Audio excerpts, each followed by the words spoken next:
কই মাছ দিয়ে ডিম আলু টমেটো দিয়ে রান্না করব, কেমন হবে খেতে বলেন তো। আমি এর জন্য প্রথমে কই মাছগুলো ভেজে নিচ্ছি। তারপর মাছ ভাজা হয়ে গেছে, নামাই নিলাম। এখন আমি সিমগুলো ভেজে নিচ্ছি। সিমগুলো আমি লাল লাল করে ভেজে নেব। সিম আলু একসাথে লাল লাল করে ভেজে নিচ্ছি।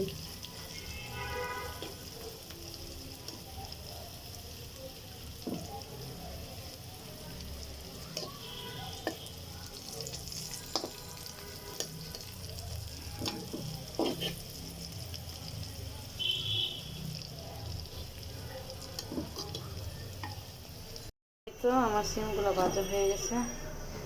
আমি এখন কড়াইতে টমেটো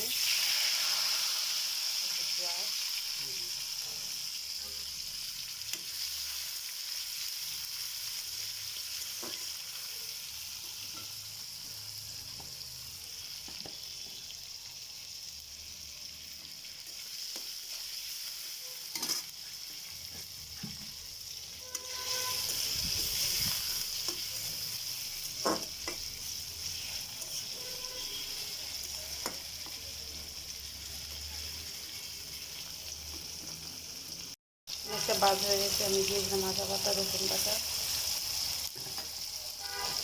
আদা রসুন কাঁচা গন্ধ চলে গেলে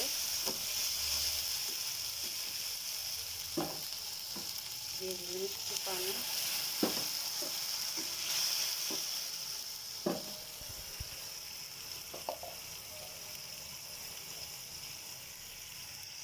হলুদের গুঁড়া,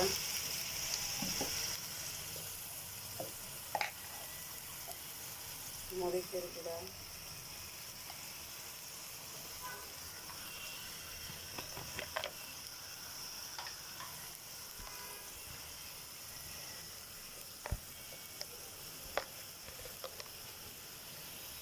ধনিয়ার গুঁড়ার পরিমাণ ধনিয়া কম খাই।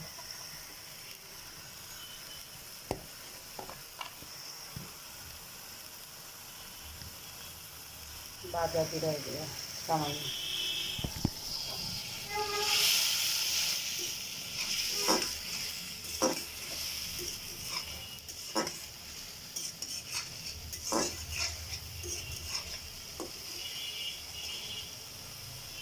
তেল বেশি আসছে, আমি এগুলো দিয়ে দিব।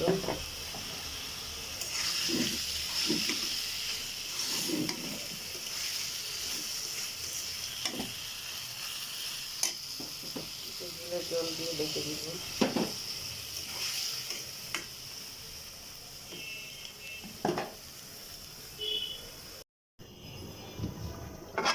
এটা হয়ে গেছে।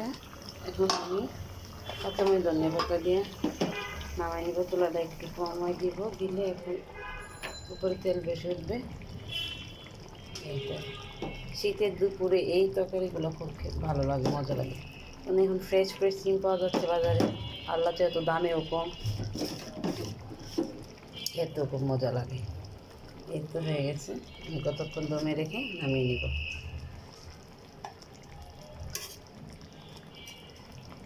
আর কই মাছগুলো দেশি কই মাছ ছিল।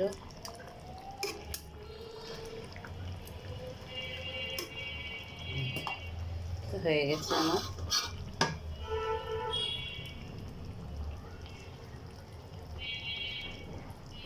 চুলাটা অফ করে রেখে দিব। কতক্ষণ পরে হিটে হিটে সুন্দর হয়ে যাবে।